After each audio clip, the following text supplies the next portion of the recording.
Abrimos ya nuestra tertulia, hoy con David Vigario, buenas tardes. Buenas tardes. Y Raquel Corcho, bienvenida. Muy buenas tardes. ¿Cómo estáis? Hoy empezamos un poquito más tarde, hemos tenido San Juanes en Corea. Bien, por lo menos ya el calor nos está dando una tregua, aunque la actualidad no, ¿eh? La actualidad no da tregua. El calor da tregua, la actualidad no nos da mucha. De hecho, bueno, pues los grupos parlamentarios apuran las horas para preparar ese debate sobre el estado de la región.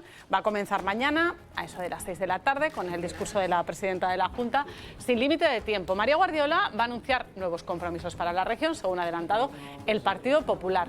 Tanto el PSOE como Unidas por Extremadura se muestran escépticos ante esta cita parlamentaria, especialmente dicen por la incapacidad de Guardiola para llegar a acuerdos. Todo podrán seguirlo aquí en Canal Extremadura.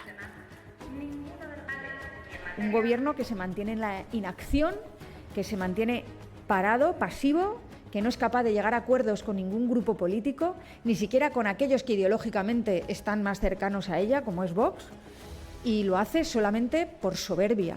Lo que vaya a anunciar este jueves para nosotros no tiene ninguna relevancia, puesto que quien anuncia y no cumple, quien no tiene palabra, quien no se compromete con cumplir sus promesas, nada se puede esperar.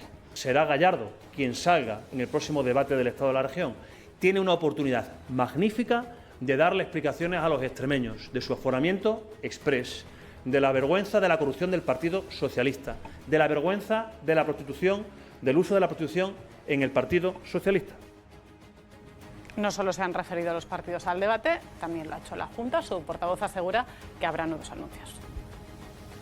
Afrontamos el debate de la política con utilidad y una política de servicio público, una política que pone en primer lugar la calidad de la vida de los extremeños, el crecimiento económico y la proyección de Extremadura en el mundo. ¿Qué esperáis vosotros del debate del Estado de la región? Pues mira, espero mucho, porque es un debate diferente al de los últimos años. Me intento explicar. Estamos sin presupuestos, los tenía atados el gobierno de María Guardiola con Vox en el comienzo de la legislatura y luego ya sabemos lo que pasó, que aquello voló por los aires, no solo en Extremadura, sino con toda España. Pero sin embargo el gobierno regional ha seguido su camino y su curso. Pero me voy al otro lado. Si esto siempre el enfoque sobre todo está puesto en la presidenta de la Junta o en el gobierno regional, yo creo que este año sobre todo está puesto en el líder ya oficial de la oposición, por encima de la polémica que ha habido en estas últimas semanas sobre su aforamiento exprés. Pero claro, para Gallardo es una magnífica oportunidad. Y yo creo que los ojos vamos a estar más pendientes del viernes en ese cara a cara, que a mí especialmente me gustan siempre mucho más, que efectivamente que mañana, que es importante, y que es la presidenta de la Junta, que yo además también parlamentariamente, por cierto, la he visto crecer muchísimo en este tiempo, parlamentariamente en los debates de los jueves, pero desde el punto de vista, dijéramos, periodístico, es verdad que ese enfrentamiento María Guardiola-Gallardo, que va a ser el primero, dijéramos, de forma oficial, ha habido, dijéramos, unos combates sparring en las últimas semanas, pero este ya dijéramos que es el oficial, por el que ha luchado tanto Gallardo, que tiene los ojos puestos en los medios de comunicación, en el resto de grupos parlamentarios, pero ojo, también internamente, porque él también tiene que explicitar y convertirse en un líder poco a poco sólido y que dé una alternativa al gobierno regional. Raquel, ¿estás de acuerdo? Pues yo no espero mucho, la verdad. Yo espero eso es bueno, poco. que tengamos también nosotros divergencias. Sí. Es verdad que siempre la presidenta pues empieza el discurso con los anuncios, va a hacer un balance de estos 2 años de legislatura y va a marcar proyectos para los 2 años siguientes, pero es verdad que luego lo que es el debate, en lo que menos se centra es en las medidas o en los proyectos que hayan podido anunciar. Al final yo creo que se va a centrar, pues igual que estamos viendo en el Congreso de los Diputados, pero aquí en la Asamblea al final se va a centrar en arrojar uno a otro el y tú más, en la corrupción del PSOE, en el aforamiento del presidente del grupo parlamentario del PSOE, de Gallardo. El PSOE ataca a la presidenta porque dice que no trabaja, y entonces al final yo creo que va a ser un toma y daca, y como siempre lo que menos se va a hablar es de proyectos, de medidas y del futuro, sino que se va a hablar como digo, del y tú más y de arrojarse la arma arrojadiza que cada partido partido tiene ahora en su mano para atacar al otro. Es verdad que ya el PP, en esas declaraciones que veíamos, decía, incitaba, ¿no?, a Miguel Ángel Gallardo a que explicara su aforamiento, que tenía, bueno, pues ese debate del Estado de la Región por delante.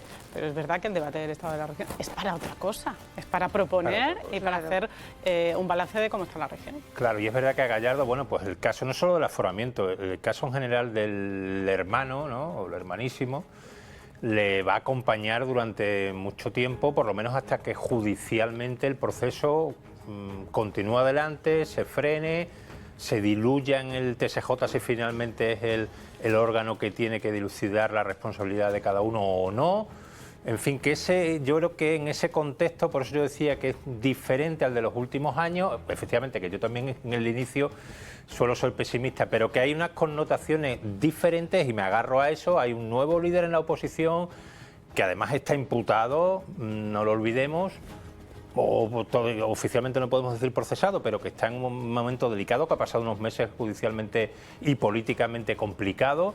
Es decir, que estamos sin presupuestos, es decir, que hay un contexto diferente a los de los últimos años. No hablo ya de mayorías absolutas en Extremadura, donde aquello podía ser, bueno, sobre todo para la oposición, el grito daba igual lo que dijera. Porque... Claro. Pero bueno, aquí hay un contexto con Vox rompiendo con el Partido Popular, y vamos a ver también qué actitud con C tiene Vox, y sigue estando como un partido en estos últimos meses de oposición cuasi frontal al gobierno, o si hay un tipo de acercamiento de cara a los próximos presupuestos. Es decir, que yo creo que hay unas incógnitas encima de las mesas, por lo menos con expectativa a los últimos años. Es verdad, periodísticamente claro, pregúnteselo a un ciudadano, ¿no? Ya, claro. Pero un ciudadano es verdad. Ellos lo que quieren saber es que si la sanidad van a reducir las listas de espera, si el paro va a bajar, qué medidas van a poner en marcha para tal, y al final tú, a la hora que pongas el debate, van a escuchar unos tirándose trastos a la cabeza. Desde las 9 de la mañana, que vamos a estar nosotros aquí en el canal de Extremadura, y mañana desde un poquito antes de las 6 de la tarde, a la hora que quieran, todo el tiempo. Lo van a poder escuchar aquí, todo el tiempo, el día completo. No dejamos la política porque la situación complicada que atraviesa el Partido Socialista, pues se suma una carta que han hecho llegar miembros del PSOE al presidente del Gobierno. Son 38 exministros y exaltos cargos socialistas que piden por carta a Pedro Sánchez su dimisión inmediata para restituir, dicen, el honor del PSOE. Consideran que Sánchez ha provocado un grave deterioro institucional. ¿Qué opináis de esta carta al presidente del Gobierno, a Pedro Sánchez? Porque es una carta dura, ¿eh? Habla de deterioro institucional, pide una gestora, hablan de convocar el Congreso. Pues mira, yo siempre he pensado, porque las señales de alarma, como yo he intentado explicar aquí en algunos que otros programas, se venían viendo ese fuego que había en el PSOE. O sea, nadie puede decir ahora es que hay un incendio dentro del PSOE. No, había unas alarmas que se han traspasado una serie de líneas, y no hablo solo desde el punto de vista de la corrupción, hace muchos años. Y estas personas que firman, o la mayoría de ellas, o muchas de ellas, y si hablamos aquí en Extremadura, no os quiero decir, con las dos personas que lo han firmado, sí venían diciendo que no se apuntan ahora a caballo perdedor, si es que podemos dar por muerto políticamente a Pedro Sánchez, que todavía hay que enterrarlo. Y tiene 7 vidas o 14 o las que fuera, ¿no? Y si encima le ayuda atrás, no queremos decir. Pero a lo que voy, que estas personas, sobre todo Juan Carlos Rodríguez Ibarra y Paco Castañares, han estado dando la voz de alarma, han criticado en pleno apogeo. Pero Ibarra no firma Ya, pero sus declaraciones Claro, sí que es verdad que va por esta misma línea, pero es curioso que no firma. Sí, pero yo sí lo meto en lo que yo llamaba o el Antiguo Testamento, o a estos críticos siempre se les ha llamado desde el sanchismo, porque aquí hay que diferenciar, yo creo, que el Partido Socialista y el sanchismo. Y estas personas que han criticado cuando Pedro Sánchez estaba arriba y estaba en su cenit, aunque no en votos, pero bueno, seguía como presidente del Gobierno en todo su esplendor, sí han dado la cara, y yo lo pongo en valor. Entonces, que ahora ya se unan más o que haya un movimiento dentro del PSOE, a mí me parece quizás no tardío, porque algunos sí han dado la cara en programas de televisión, en tertulias, en escritos, pero que se vayan uniendo, que se vaya formando internamente dentro del PSOE una corriente interna crítica, me parece que es fundamental para intentar salvar un partido que ha sido fundamental en nuestra democracia, que lo tiene que seguir siendo, pero que evidentemente tiene que depurar lo que hay ahí y empezando por la cabeza, que es lo que ellos piden, evidentemente. Vamos a saludar a uno de los firmantes extremeños. Saludamos a Paco Castañares. Buenas tardes, gracias por atendernos. Hola, buenas tardes, un placer estar con vosotros y escucharos, además, las interesantísimas explicaciones que estáis dando sobre el problema al que nos hemos abocado todos nosotros. ¿Por qué mandáis esta carta al presidente del Gobierno? Porque son afirmaciones, estamos diciendo aquí en la mesa, muy duras. Sí, son durísimas, pero realmente es que la situación no es mejor que la que describe el documento que hemos enviado, ¿no? Al final, un grupo de personas que nos conocemos desde hace muchos años y que estuvimos en segundos niveles, o algunos incluso en primeros niveles, fueron ministros, altos cargos directivos del partido y de las instituciones españolas y extremeñas, algunos dirigentes territoriales como Tomás Gómez, como Pepote Rodríguez de la Borbolla, como Paco Vázquez, en fin, gente que no tiene que acreditar nada y que no busca nada, que no quieren absolutamente nada, no queremos absolutamente nada ninguno de nosotros. Lo que estamos es muy preocupados por la situación por la que atraviesa el partido y por la que atraviesa, ojo, la democracia española.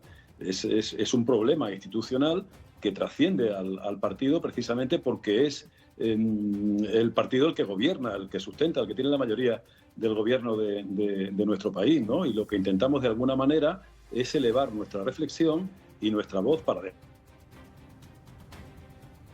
en el partido con respecto a lo que está pasando. Y eso que muchos de nosotros, muchos de los que están en las posiciones críticas, ya ni siquiera están en el partido. Pedís la dimisión del secretario general, de Sánchez, que convoque ese congreso extraordinario y después apostáis por las elecciones, ¿no? Sin duda. Nosotros, en principio, lo que estamos ciñéndonos es a la situación interna del partido.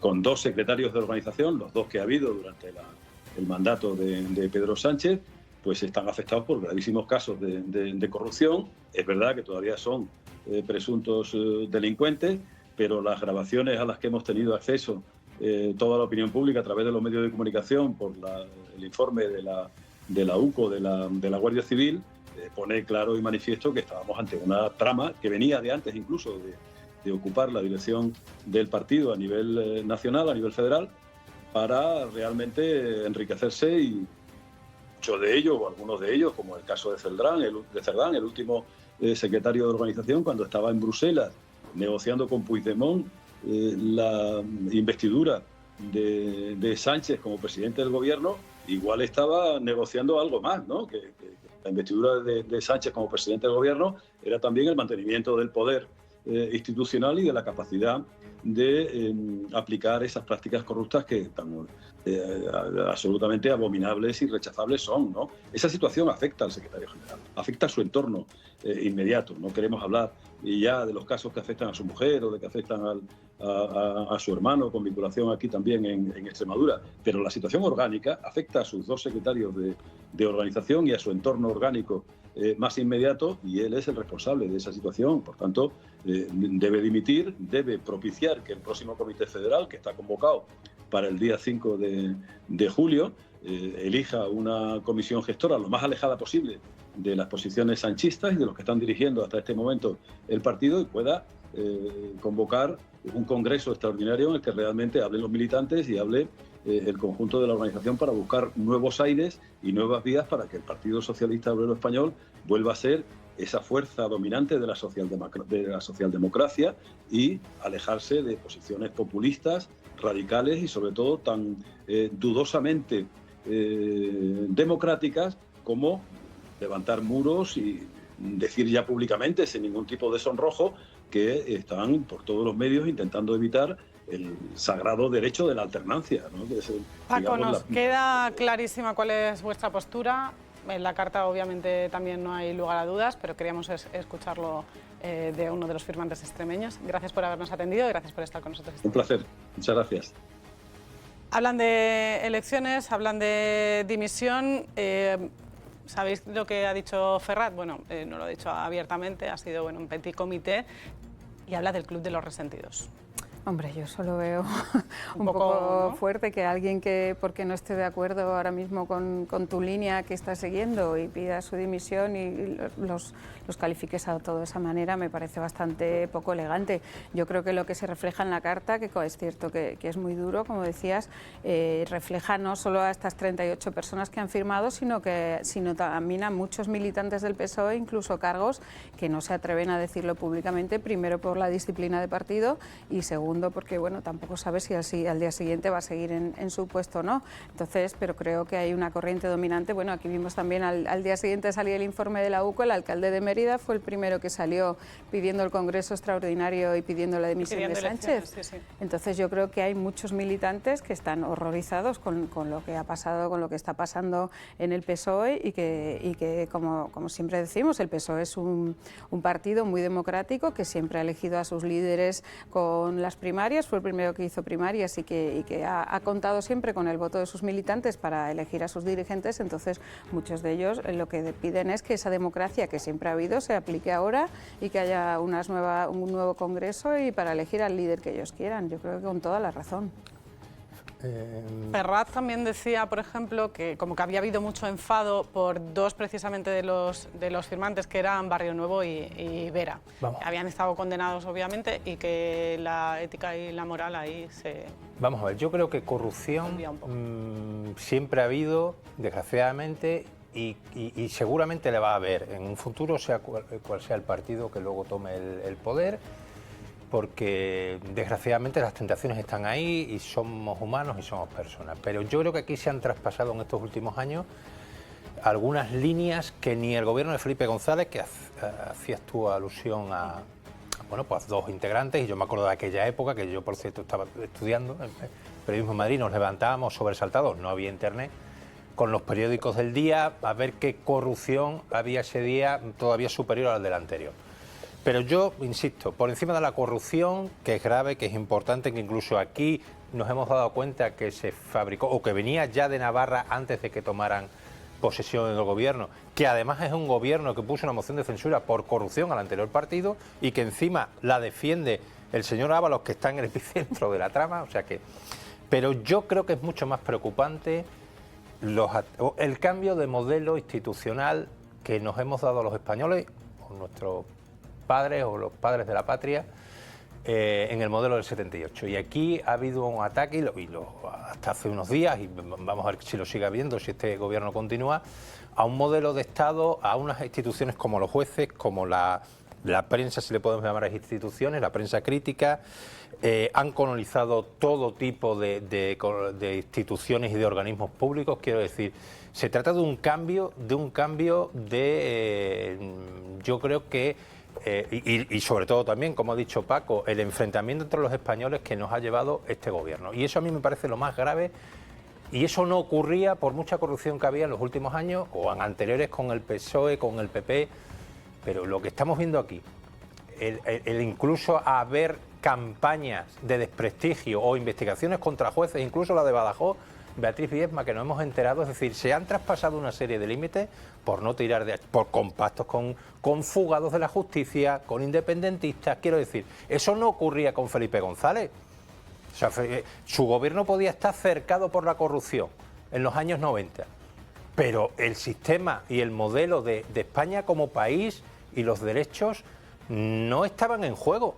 Y yo creo que aquí sí se ha puesto en juego pues una serie de cuestiones fundamentales para nuestra democracia. Y yo creo que por ahí también va la carta y va la reacción de algunos socialistas de toda la vida. ¿Creéis que esa crispación se está viendo reflejada en el Congreso? Porque hoy de nuevo en el Congreso de los Diputados, en esa sesión de control al Gobierno, se ha hablado mucho sobre tribunales, sobre corrupción. El ministro Bolaños estaba en el punto de mira después de que ayer el juez Peinado pidiera su imputación al Supremo. El ministro de Justicia ha calificado esta petición del magistrado de injusta y ha confiado en que se aclare la situación. Dimitirá, supongo, en aplicación de su propio canon de ejemplaridad. Usted, señor Bolaños, ha perdido el sentido de la realidad. Y yo lo comprendo. ¿Sabe por qué? Es el síntoma inequívoco de la fase terminal. Y si le repelen las injusticias, pues deberá saber que ayer se cometió una. y que deje pasar unos días, porque efectivamente la bola de cristal le funcionó, por lo que sea, pero deje pasar unos días y veremos cómo esta injusticia se aclara en unas solas semanas. Será el siguiente y entonces pasará a ser identificado por sus compañeros de bancada como esa persona de la que usted me habla. Está tan tranquilo que ayer salió a amenazar veladamente al Supremo con el mismo cuajo de los que acabaron imputados, pero que ustedes defendían. ¿No se da usted cuenta de que ya forma parte de ese núcleo de hombres fuertes de Sánchez que va a acabar muy mal? He sabido que los ultras disfrutan con las injusticias y por tanto ayer fue un buen día para usted y lo está disfrutando, pero tenga paciencia hasta que se pronuncie el Tribunal Supremo. Foco puesto en Bolaños, que dice que es injusto y que en las próximas semanas se verá que todo es una injusticia, como él decía. Yo es que creo que al final el Congreso se ha convertido en un nido de crispación, que es de donde surge toda la crispación, porque hay que recordar que apenas sirve ya para lo que está creado. Pues ya llevamos años sin aprobar presupuestos, se sacan muy pocos proyectos de ley adelante porque es verdad que el Gobierno no tiene mayoría suficiente para sacarlos adelante, y es verdad que luego esa crispación que se ve en el Congreso día tras día, luego se extrapola a la calle y la calle está totalmente crispada. Hay que ver cada 2 por 3 convocan una manifestación a la puerta de un partido político, en la puerta de Moncloa, en la puerta de unos, de otros. Es verdad que al final la crispación se está extendiendo de una manera por la sociedad. Bueno, lo que comentábamos antes, también en la Asamblea, en el debate, lo que vamos a ver, creo yo, son crispación de uno y de otro, y al final lo que no se aprueban presupuestos, no se aprueban medidas, que es para lo que pagamos a los políticos, todos los ciudadanos. Cuando un gobierno no puede sacar adelante ninguna medida, tiene que tomar una decisión y ir a las urnas. Y aquí cuando hablabas de Bolaños, pero que cuando no es Bolaños es el fiscal general del Estado imputado. La mano derecha y la mano izquierda imputada. Es decir, que cuando no es una cosa es otra, o sea, es que es un gobierno incapaz de gobernar. Entonces, cuando uno es incapaz de gobernar, por mucho que los apoyos, de momento, los siga teniendo, y seguramente hasta el futuro, en los próximos meses, o hasta el final de la legislatura, porque claro, son unos socios que están recibiendo a cambio, pues unas prebendas que jamás se nos hubiera ocurrido en un Estado democrático que las reciban. Siempre ha habido concesiones, y no hay que engañarse, siempre ha habido concesiones a los partidos catalanes en minería, el famoso Pujol, CiU, etcétera, pero claro, con un fugado de la justicia te vas a pactar un gobierno por 7 votos. ¿Merece la pena tanto el poder por eso? Bueno, pues yo creo que todo eso se está pagando ahora. ¿Ese gobierno puede seguir adelante? Yo creo que está lo suficientemente tocado. No hablo ya de judicialmente, que bueno, claro, si además en el Constitucional lo pones con el viento a favor, pues llegará un día como la sentencia de los ERES que te absuelvan en el Constitucional. Pues posiblemente sea así, pero así no se va a llegar a ninguna parte. Yo creo que la ética está, o por lo menos la que había antes, que obligaba por lo menos a adelantar las elecciones. Y yo creo que pocas vías le quedan ya a Pedro Sánchez. Insisto, he empezado además el programa diciendo que es un superviviente y que no lo hemos visto todavía enterrado, y que seguramente dará mucha guerra hasta que entregue la cuchara, pero es que está cercado por todos lados, familiarmente, institucionalmente sus ministros. ¿Qué le falta ya? Él. Le falta que en algún audio aparezca él. Y hasta ahí vamos a llegar la sociedad española. ¿Hay crispación? Sí. Pero también hay mucha indignación en la sociedad, por lo que está ocurriendo, mucha indignación. Todo lo que pasa en el Congreso se refleja luego en la calle. La gente toma también las opiniones que hay en el Congreso como suyas, de un sitio o de otro, dependiendo de la ideología de cada uno. Yo creo que sí, que al final es verdad que hay muchos hooligans de uno y otro partido que lo que dicen sus líderes de su partido va a misa, y otros ciudadanos pues que votan un poco en función del que le guste en cada momento, depende de lo que haya pasado, pero es verdad que hay muchos hooligans, y tú vas a cualquier bar ahora y la mitad de la gente está hablando de, pues eso es lo que yo del hablaba, gobierno, de los muros, partidos, es verdad que hay una crispación muy extendida. Creo. De los muros, de que si tú criticas ya eres ultrafacha, facha. Y las etiquetas. Pero ya cualquier ciudadano, o en familias, ¿no? O sea, de lo que quizás lo que ocurría antes en Cataluña, con eres independentista o no, ya te marcaba a tu familia entera, pues ahora está ocurriendo aquí. O sea, con cualquier conversación de amigos, la cosa se altera, ¿no? Pero nunca, o casi nunca hemos visto a buena parte de la sociedad, por ejemplo, los jueces y fiscales, van a estar en la calle, van a hacer huelga. Es decir, hay varios estamentos o parte de la sociedad que empieza ya a decir, basta. Es verdad que los gobiernos, le pasó el de Felipe González, al final no cayeron en España hasta que la economía no iba realmente mal, bueno, el debate es larguísimo. Y lo vamos a tener que dejar aquí, que ya sabéis que hoy además es más cortito. Ya seguiremos hablando. Venga. Gracias a nosotros por haber estado con nosotros. Saben que hemos